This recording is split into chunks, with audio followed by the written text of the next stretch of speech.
You say babysitting boomed in the 1930s. And that surprises me because why would more families spend precious resources during the Great Depression, A, to go out, and B, on hiring someone to watch the kids while they were away? That's a good question. It really is counterintuitive, right?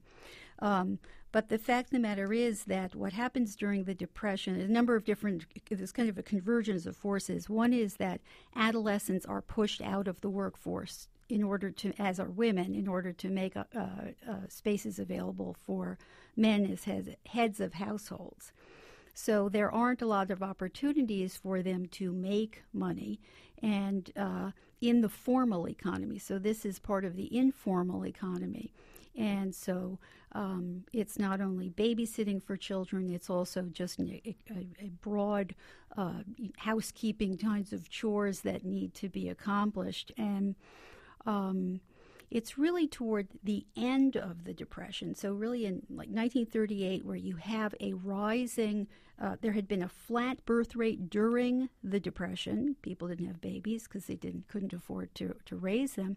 But by the end of the Depression, there's more hope, and there's more. It seems as if there's greater prosperity. And so you have a rising birth rate and more optimism about the future. And what a lot of parents do is to just kind of redirect resources so that they have the opportunity to go out if they want to. And so you have this convergence. And, of course, what's also happening is that girls' culture that begins in the 1920s continues to expand despite the economic contraction during the 1930s. I wanted to talk about that girl culture. You in the 30s, too, you write of this rising conflict between girls who were becoming more autonomous through the money they raised through babysitting and adults who were anxious about that spending. Describe the cultural battle over makeup. Over makeup, right. Well, what happens is that girls, they are becoming increasingly more interested in makeup. Makeup is becoming part of this beauty culture which is being marketed.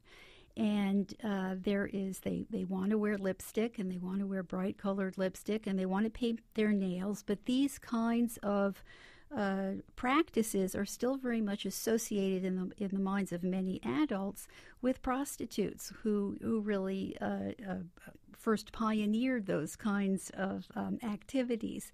And so if girls can't do this at home, they can't paint their nails or put on cosmetics at home, what they do is they wait until they go to a friend's house or they go babysitting. And so you see in articles in women's magazines giving advice to babysitters saying, your employers don't like this, and this is something that we associate with painted ladies. I mean, they're not quite so explicit as that, but that's basically the message there. And so what you see is a battle over that particular kind of girls' culture practice, and something that continues up until the present. Parents will complain about, tattoos or piercings, right, or green hair or whatever it might be. Or belly buttons showing with little cropped shirts. Yeah, right. She's the best one that we've ever had. She sits on her hair and she's tall as my dad. And she tie-dyed my shirt and she pierced her own ear, and it's peace, man, cool, yeah.